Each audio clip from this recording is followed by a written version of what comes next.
ایک جانب ایک چارپائی رکھی تھی جس پر چند پرانی اور خستہ حال بستر رکھے ہوئے تھے۔ ایک جانب پانی کا پرانا مٹکا رکھا تھا جس کے اوپر رکھے گلاس پر جا بجا ڈنٹ پڑے ہوئے تھے۔ وہ نوجوان جھونپڑی کو بغور دیکھ رہا تھا۔ بیٹھو بیٹا، یہاں بیٹھ جاؤ، بوڑھا ایک خستہ حال سا منڈا جھونپڑے کے وسط میں رکھتے ہوئے بولا۔ منڈے کے تار جگہ جگہ سے نکلے ہوئے تھے۔ نوجوان احتیاط کے ساتھ اس منڈے پر بیٹھ گیا۔ بیٹا تم ہو کون اور اگلے گاؤں کیوں جا رہے ہو؟ بڑھیا نے اس نوجوان کے بیٹھنے کے بعد پوچھا۔ پانی، ایک گلاس پانی ملے گا؟ نوجوان نے بڑھیا کی بات کا جواب دینے کی بجائے پانی مانگا۔ رجو ایک گلاس پانی لا، بڑھیا نے آواز لگائی تو نوجوان نے دیکھا جھونپڑی کے ایک کونے میں رکھی گٹھری میں حرکت ہوئی اور وہ گٹھری کھڑی ہو گئی۔ جس چیز کو وہ نوجوان گٹھری سمجھ رہا تھا وہ ایک نوجوان لڑکی تھی جو اپنا سر اپنی ٹانگوں کے درمیان چھپائے بیٹھی تھی۔ رجو نے مٹکے سے پانی نکالا اور اس نوجوان کو دیا۔ یہ میری بیٹی رضیہ ہے، ہم لوگ اسے رجو کہتے ہیں، بوڑھے نے تعارف کروایا تو نوجوان نے سر ہلاتے ہوئے پانی کا گلاس رجو سے لے لیا اور ایک ہی سانس میں سارا پانی پی کر گلاس رجو کو واپس کر دیا۔ تم نے اپنے بارے میں کچھ نہیں بتایا، بوڑھے نے نوجوان سے کہا۔ میں اخبارات میں کہانیاں لکھتا ہوں منوس اجنبی کے نام سے، اور اگلے گاؤں ایک کہانی کی تلاش میں ہی جا رہا ہوں۔ نوجوان نے انہیں تفصیل سے بتایا۔ منوس اجنبی یہ کیسا نام ہے؟ بوڑھا نوجوان کا نام سن کر بول اٹھا۔ یہ کلمی نام ہے، یعنی لکھنے کے لیے رکھا گیا ہے۔ اس نوجوان نے اپنے نام کی وضاحت کی۔ تو تمہارا اصلی نام کیا ہے؟ چھوڑیے اصلی نام کو، سب لوگ مجھے اجنبی کے نام سے پکارتے ہیں، آپ بھی اسی نام سے پکار لیجئے۔ نوجوان بولا تو بوڑھا اور بڑھیا سر ہلانے لگے۔ رجو غور سے شہری جوان کو دیکھ رہی تھی۔ اماں رات کے لیے کیا پکاؤں؟ اتنی دیر سے خاموش کھڑی رجو نے اپنی ماں سے پوچھا۔ ساگ رکھا ہے وہی پکا لو، بڑھیا بولی۔ پھر نوجوان کی جانب متوجہ ہوئی۔ بیٹا ساگ کھا لیتے ہو نا؟ میں سب کچھ کھا لیتا ہوں، لیکن اگر گوشت پک جائے تو اچھا ہوگا، نوجوان نے کہا۔ گوشت تو گھر میں نہیں ہے، اور بوڑھا کہتے کہتے رک گیا۔ آپ بازار سے گوشت لے آئیے، پیسے میں دیتا ہوں۔ نوجوان اپنا بریف کیس زمین سے اٹھا کر گود میں رکھتا ہوا بولا۔ نہیں نہیں بیٹا، بوڑھے نے کچھ کہنا چاہا مگر نوجوان نے اس کی بات کاٹ دی۔ آپ کے اور میرے پیسے الگ تھوڑی ہیں، نوجوان بوڑھے کی بات کاٹتا ہوا بولا۔ پھر اس نے اپنا بریف کیس کھولا تو بوڑھا اور بڑھیا اور رجو کی سانسیں ان کے اپنے حلق میں کھٹتی ہوئی محسوس ہونے لگی، کیونکہ بریف کیس نوٹوں سے مکمل طور پر بھرا ہوا تھا۔ یہ لیجئے۔ نوجوان نے بریف کیس میں رکھی ہوئی نوٹوں کی گڈیوں میں سے ایک گڈی میں سے ایک نوٹ نکالا اور بوڑھے کو دے دیا۔ بیٹا اتنے سارے پیسے لے کر تم پھر رہے ہو؟ بوڑھا نوجوان سے نوٹ لے کر اسے الٹ پلٹ کر دیکھتا ہوا بولا۔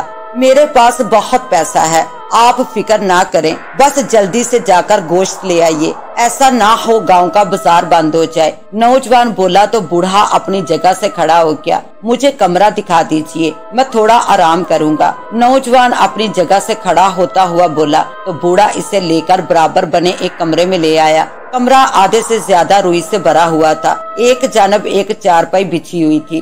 بیٹا بس یہی جگہ ہے ہمارے پاس، کوئی بات نہیں بابا، میں یہاں آرام کر لوں گا۔ نوجوان اپنا بریف کیس چارپائی کے نیچے رکھتا ہوا بولا، پھر وہ خود چارپائی پر بیٹھ گیا۔ اچھا بیٹا، کسی چیز کی ضرورت ہو تو آواز دے لینا۔ بوڑھا اتنا کہہ کر کمرے سے نکل گیا اور نوجوان آرام کی غرض سے چارپائی پر لیٹ گیا۔ بوڑھا جھونپڑی سے باہر نکلا اور گاؤں کی سمت چل دیا جہاں سے اسے گوشت اور دیگر سامان لینا تھا۔ گاؤں کا بازار بند ہی ہونے والا تھا۔ اس نے جلدی جلدی سامان خریدا اور واپس اپنی جھونپڑی میں پہنچا۔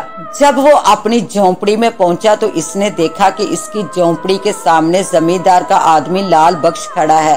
بڑی عیاشی ہو رہی ہے، گوشت کھایا جا رہا ہے اور زمیندار کا قرض چکانے کے لیے تیرے پاس پیسے نہیں ہیں۔ لال بخش اپنی بڑی بڑی مونچھوں کو تاؤ دیتا ہوا بولا۔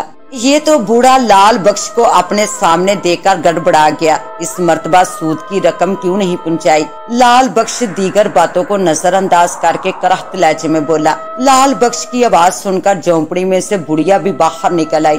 وہ دے دوں گا جی میں، بس کچھ دن کی بات ہے۔ بوڑھے کو الفاظ نہیں مل رہے تھے کہ وہ اپنا مدعا بیان کر سکے۔ کچھ دن نہیں، آج اور ابھی ابھی مجھے رقم چاہیے۔ لال بخش نے ایک بار پھر اپنی لمبی مونچھوں کو تاؤ دیا۔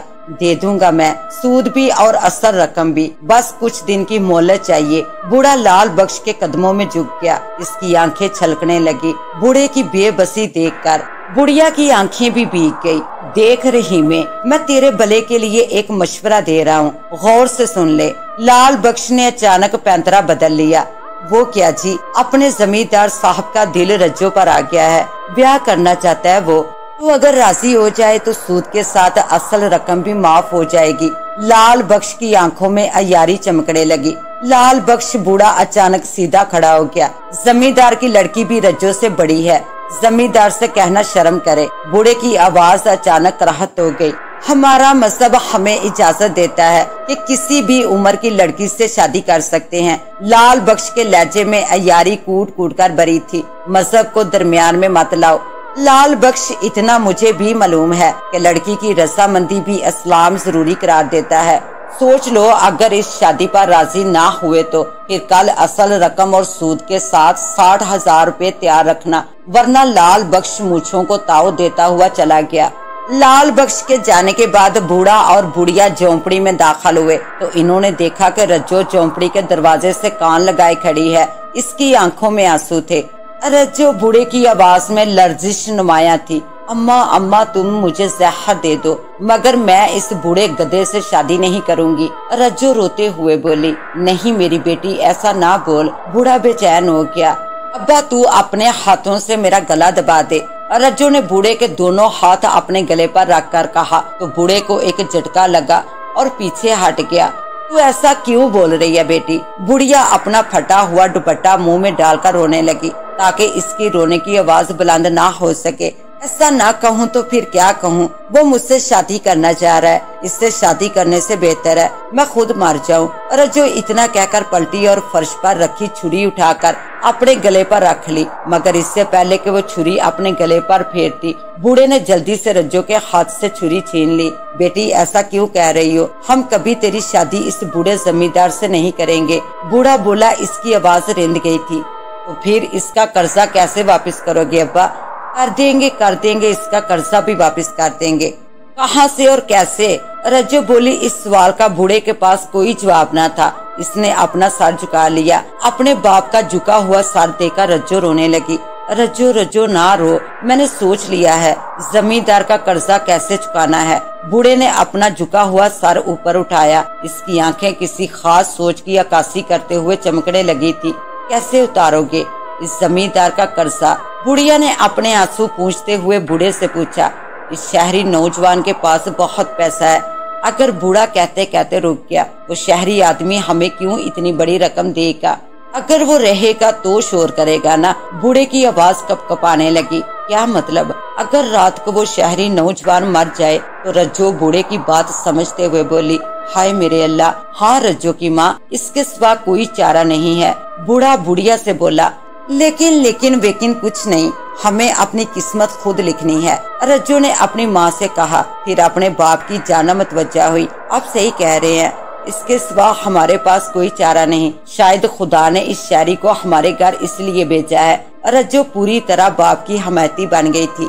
ٹھیک ہے، میں گوشت لے آیا ہوں، تم لوگ لذیذہ سا کھانا بنا دو، بوڑھے نے آہستہ آواز میں کہا اور جھونپڑی سے باہر کی جانب چل دیا۔ چل اماں تو بھی مسالے نکال اور کھانا پکانے کی تیاری کر، رجو نے اپنی ماں کا کندھا ہلا کر کہا تو بڑھیا بھی چپ چاپ جھونپڑی میں اس کونے کی جانب بڑھ گئی جہاں کھانا پکانے کا سامان رکھا تھا۔ یہ ہم لوگ غلط تو نہیں کر رہے ہیں نا؟ بڑھیا نے مسالہ بھونتے ہوئے رجو سے کہا۔ اماں زیادہ مت سوچو اور کھانا پکاؤ، رجو تن کر بولی۔ تم باپ بیٹی نے سوچا کیا ہے؟ کیسے مارو گے اسے؟ وہ طاقت میں ہم سب سے باری ہے۔ بڑھیا مسلسل شک میں مبتلا تھی۔ بات تو تمہاری صحیح ہے، سوچا تو یہ تھا کہ رات کو اس کے گلے پر درانتی پھیر دیں گے، لیکن اگر اس کی آنکھ کھل گئی تو؟ رجو سوچنے لگی۔ میرے ذہن میں ایک بات ہے، بڑھیا جھجک کر بولی۔ ہاں کہو نا اماں۔ گلا کاٹنے میں تو خون بھی نکلے گا اور ہماری جھونپڑی بھی خراب ہوگی۔ ہاں ایسا تو ہوگا اماں، تو کیوں نہ ایسی ترکیب سوچی جائے جس سے سانپ بھی مر جائے اور لاٹھی بھی نہ ٹوٹے۔